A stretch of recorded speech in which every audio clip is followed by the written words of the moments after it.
Kadang kita tidak dilahirkan untuk memilih jalan hidup, tapi dari luka yang kita alami, kita belajar bertahan dan mencintai. Di balik tatapan dingin Mikasa Ackerman, tersembunyi sebuah dunia yang pernah hancur, bahkan sebelum dia sempat mengerti apa itu hidup.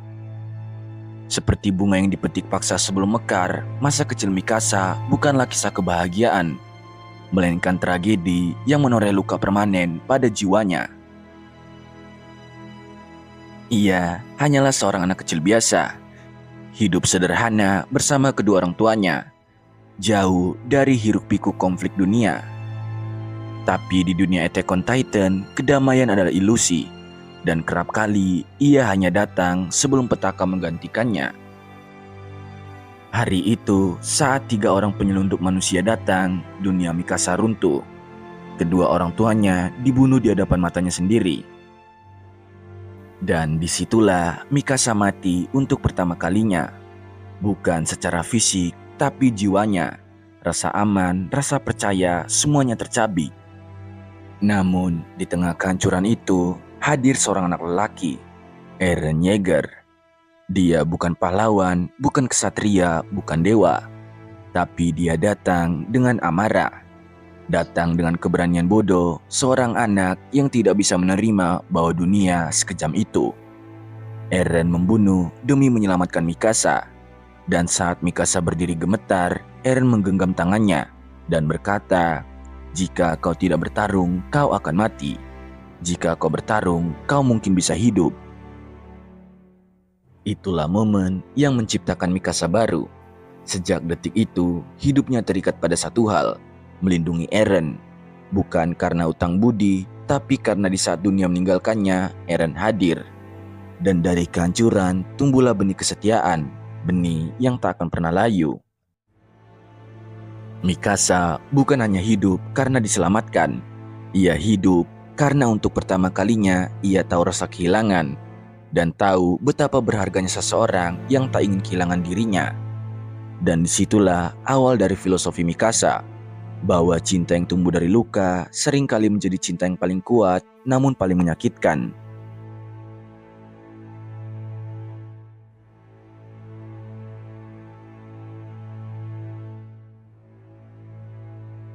Mereka bilang aku kuat, tapi mereka tak pernah tahu betapa lemahnya aku ketika dia dalam bahaya. Mikasa Ackerman adalah mesin tempur. Di atas langit dan di antara rentuhan tembok, dia melesat bagai bayangan kematian. Musuh-musuh tumbang sebelum sempat menarik napas. Rekan-rekannya menyebutnya sebagai yang terkuat. Namun Mikasa bukan terlahir untuk bertarung. Ia bertarung karena dunia tak memberinya pilihan lain. Setiap tebasan pedangnya bukanlah ekspresi keberanian, tapi ketakutan. Takut kehilangan lagi, takut kehilangan satu-satunya orang yang membuatnya merasa hidup, Eren Yeager. Baginya medan perang bukan tempat untuk mencari kemenangan. Itu adalah tempat untuk bertahan, tempat untuk memastikan bahwa Eren dan orang-orang yang ia sayangi tetap bernapas esok hari. Tapi di sanalah letak luka Mikasa yang tak terlihat. Ia begitu kuat secara fisik, namun begitu rapuh secara emosional. Kekuatan Mikasa bukan karena dia tak punya rasa takut, tapi karena dia menahan semuanya sendiri, tanpa mengeluh, tanpa meminta pengertian.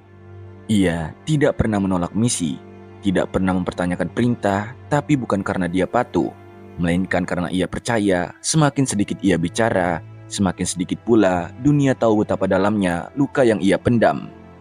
Ketika orang lain bertarung demi kebebasan, demi kemenangan, atau demi kehormatan, Mikasa hanya punya satu alasan. Selama Eren masih ada, aku harus tetap bertarung. Namun, justru di sanalah tragedi filosofisnya tumbuh. Karena cinta dan perlindungan yang tidak seimbang, perlahan berubah menjadi keterikatan. Mikasa menjadi tahanan dari perasaannya sendiri. Ia bukan lagi manusia yang memilih bertarung, melainkan seseorang yang hidupnya digerakkan oleh rasa takut untuk kehilangan. Dan di sanalah kita menyadari satu hal yang tragis. Kadang, kekuatan terbesar seseorang bukanlah tanda kehebatan, tapi jeritan hati yang tidak pernah terdengar.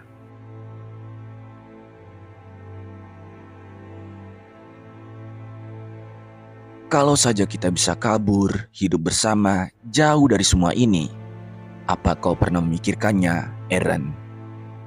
Hubungan Mikasa dan Eren bukan sekedar romansa yang tak terucapkan. Ia adalah tarikan napas terakhir dari seseorang yang ingin memiliki, namun tak pernah bisa menggenggam. Sejak kecil, Eren adalah pusat dunia Mikasa. Ia adalah cahaya pertama yang muncul setelah malam penuh darah. Saat kedua orang tuanya dibunuh di depan matanya, ketika hidupnya hampir lenyap, Eren datang, menghunus pisau, dan memberikan satu alasan untuk terus hidup, kebebasan. Dan sejak saat itu, Mikasa tidak pernah melepaskannya. Tapi Eren adalah angin yang tak bisa dikurung. Ia liar, penuh api, dan selalu bergerak. Baginya, dunia adalah kandang yang harus dihancurkan. Ia tidak menyadari bahwa di belakangnya selalu ada satu orang yang mengekor. Bukan karena ingin melihat dunia, tapi karena tak ingin kehilangan dirinya. Mikasa tidak pernah benar-benar mengutarakan cintanya. Ia memilih diam, bertahan di balik tindakan dan perlindungan. Ia bicara lewat luka, lewat tebasan, lewat kehadiran. Ia pikir selama ia selalu ada, Eren akan tahu. Tapi kenyataan jauh lebih kejam. Karena pada akhirnya Eren menjauh. Ia berubah menjadi sesuatu yang bahkan Mikasa tak lagi bisa kenali. Dari anak lelaki impulsif menjadi pria yang membawa beban dunia. Dari teman masa kecil menjadi musuh umat manusia.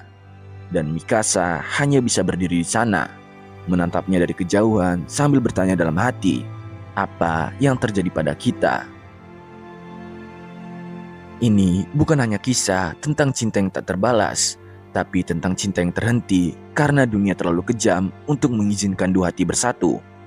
Tragedi Mikasa bukan karena ia tak mendapatkan Eren. Tragedinya karena ia selalu tahu, pada akhirnya ia harus menjadi orang yang mengakhiri semuanya.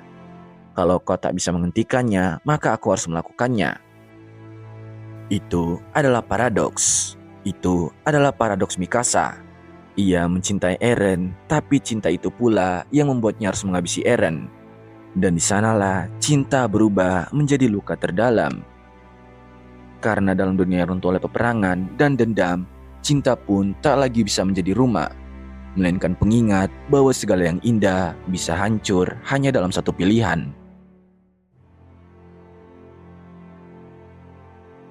Jika kekacauan adalah bahasa dunia, maka Mikasa memilih untuk diam.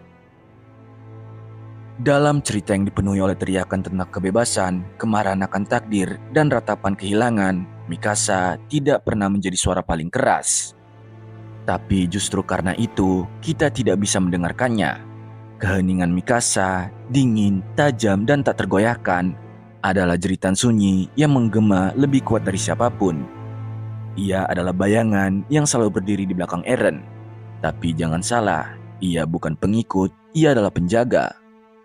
Sejak awal cerita, Mikasa adalah sosok yang tidak pernah meminta simpati. Ia tidak menceritakan penderitaannya untuk dikasihani. Ia tidak melawan dunia dengan kata-kata, tapi tubuhnya bicara, tatapannya bicara, tindakan-tindakannya bicara. Setiap ayunan pedang yang ia lakukan bukan sekedar untuk membunuh, tapi untuk melindungi, dan kadang untuk tidak kehilangan satu-satunya makna hidupnya. Di tengah dunia yang menuntut keputusan ekstrim, Mikasa tidak pernah terjebak dalam pusaran ideologi. Ia tidak terseret arus seperti Eren, tidak berpikir seperti Armin, dan tidak ragu seperti Jan. Ia hanya tahu satu hal, ketika orang yang ia cintai terancam, dia akan melawan. Dengan segala yang ia punya, dengan seluruh jiwanya. Tapi itu bukan bentuk kelemahan, itu adalah bentuk cinta yang brutal. Dan di dunia seperti Attack on Titan, cinta bukanlah pelukan hangat atau kata-kata romantis. Cinta adalah darah, adalah kehilangan, adalah pilihan untuk tetap hidup, padahal mati akan terasa lebih mudah. Mikasa mengajarkan bahwa tidak semua pahlawan memakai kata-kata besar. Tidak semua pelindung memimpin. Beberapa dari mereka hanya berjalan di belakang, membersihkan kekacauan, menanggung rasa sakit, dan tetap berdiri. Kita sering lupa bahwa Mikasa juga manusia, bahwa dia kehilangan orang tuanya saat masih kecil, dan menyaksikan kematian yang seharusnya tidak pernah dilihat oleh siapapun, apalagi oleh seorang anak perempuan. Tapi ia tidak tumbuh menjadi korban, ia tumbuh menjadi prajurit. Dunia menyeretnya ke dalam kegelapan dan dia tidak memilih untuk tenggelam. Bahkan saat orang-orang di sekitarnya mulai hancur, bahkan saat Eren berubah menjadi sosok yang tak lagi ia kenal, Mikasa tetap di sana. Bingung, terluka, tapi tetap di sana.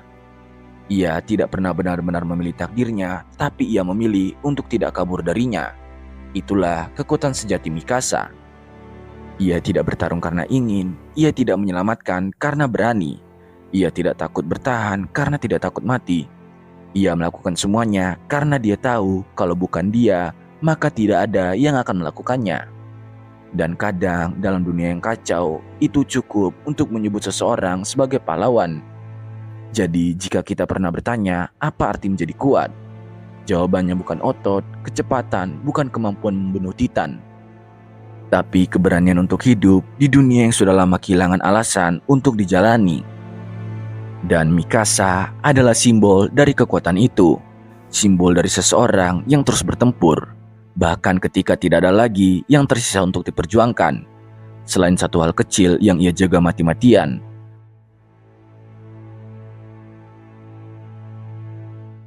Apa yang tersisa dari manusia ketika semua yang ia percaya hancur?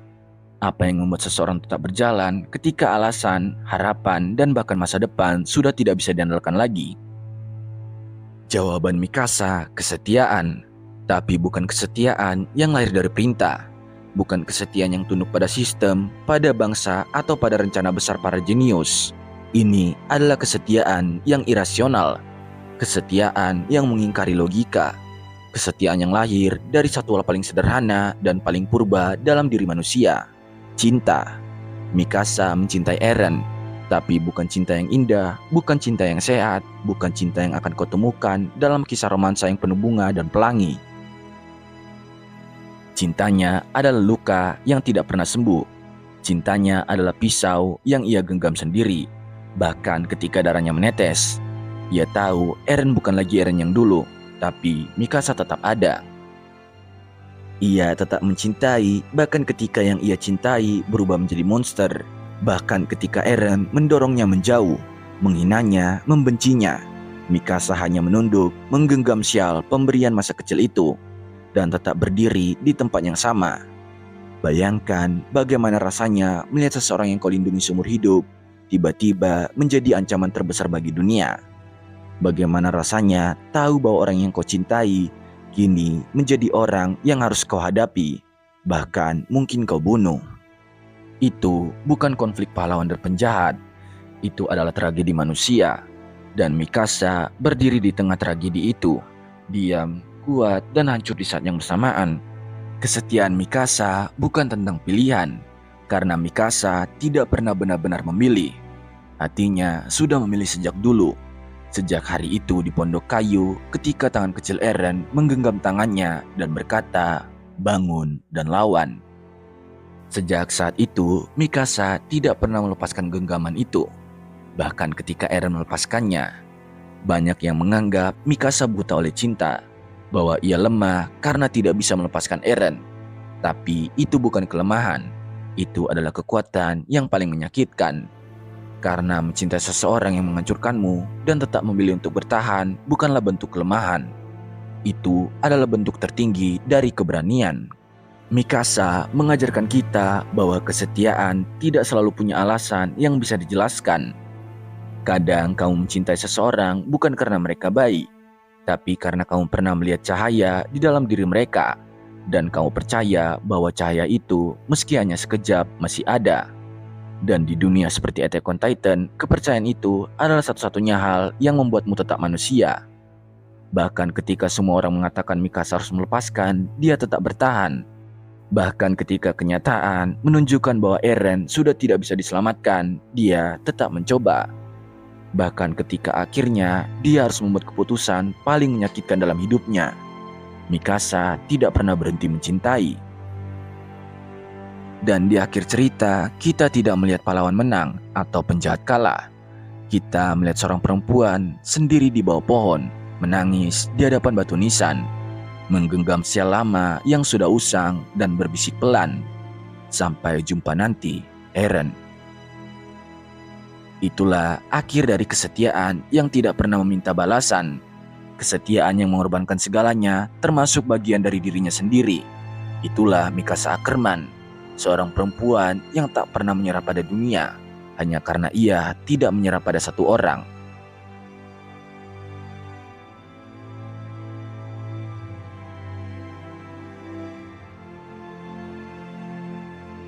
Jika ada satu benda yang bisa merangkum seluruh hidup Mikasa Ackerman, itu adalah sial merah. Sial itu bukan sekedar kain penghangat leher. Ia adalah simbol, ia adalah luka, ia adalah rumah yang tak pernah benar-benar ada.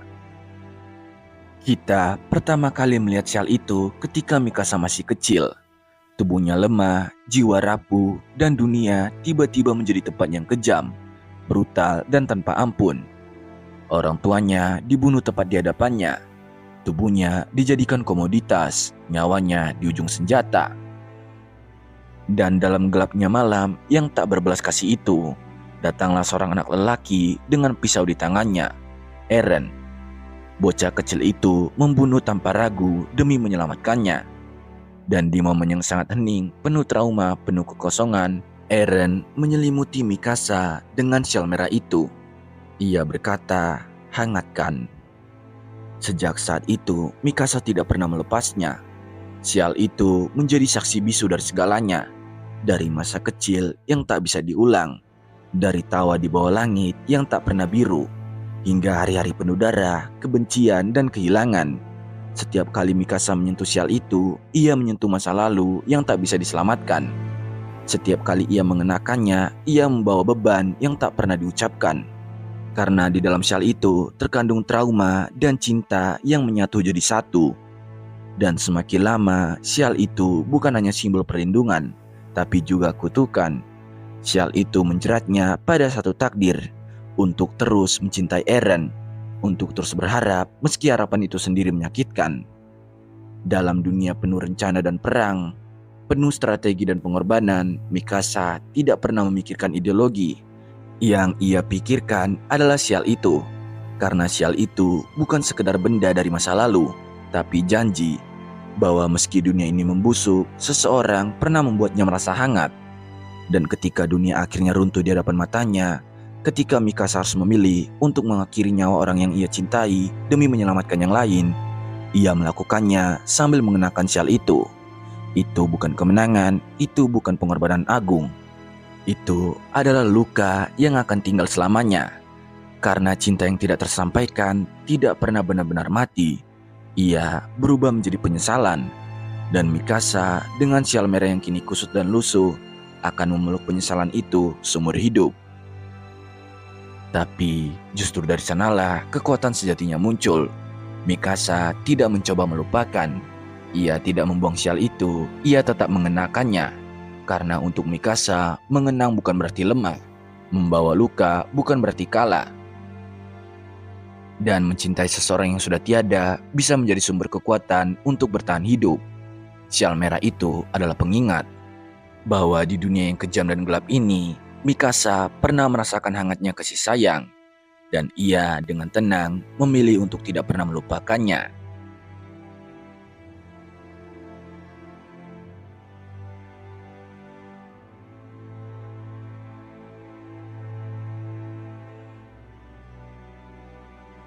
Di dunia Attack on Titan, manusia bukanlah makhluk tertinggi.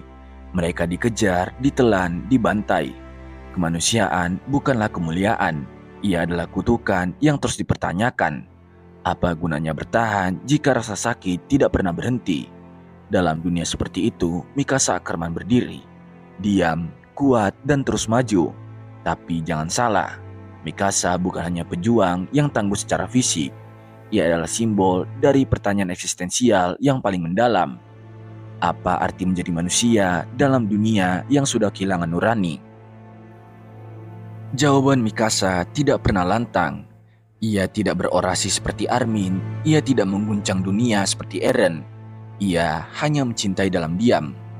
Namun dari diamnya itulah kita belajar sesuatu yang lebih dalam daripada segala teori dan strategi. Bahwa kadang cinta bukan ideologi yang menyelamatkan manusia dari kehampaan. Mikasa bukan protagonis dunia, ia bukan penyelamat umat, tapi dalam keputusasaannya, dalam keheningan perjuangannya, ia menyampaikan pesan yang sangat manusiawi. Bahwa hidup bukan soal menang atau kalah, bukan soal benar atau salah, tapi soal siapa yang kamu pilih untuk terus kamu cintai, meski dunia memaksamu membenci. Ketika semua orang memilih untuk memihak, Mikasa memilih untuk mencintai. Bahkan ketika cinta itu harus dibayar dengan kehilangan. Bahkan ketika ia harus membunuh orang yang paling ia jaga demi orang-orang yang tidak ia kenal. Itulah paradoks Mikasa. Ia bukanlah penyelamat, tapi ia memilih untuk menjadi manusia di saat semua orang sudah kehilangan artinya. Dan ketika perang berakhir, bukan kemuliaan yang menanti Mikasa, bukan kejayaan, bukan monumen. Yang tersisa hanyalah makam di bawah pohon dan sial merah yang tetap ia kenakan, seolah waktu tak pernah benar-benar bergerak. Mikasa tidak pernah ingin menjadi pahlawan. Ia hanya ingin dunia ini punya sedikit kehangatan, sedikit cinta meski cuma tersisa dalam kenangan.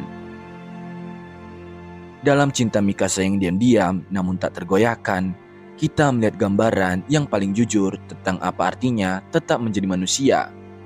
Bahkan ketika dunia sudah lama berhenti jadi tempat bagi manusia itu sendiri. Jika hidup ini hanya sekali dan dunia terus memaksamu untuk menjadi kuat, ingatlah Mikasa.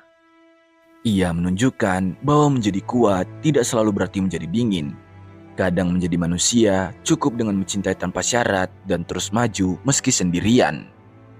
Dan terima kasih.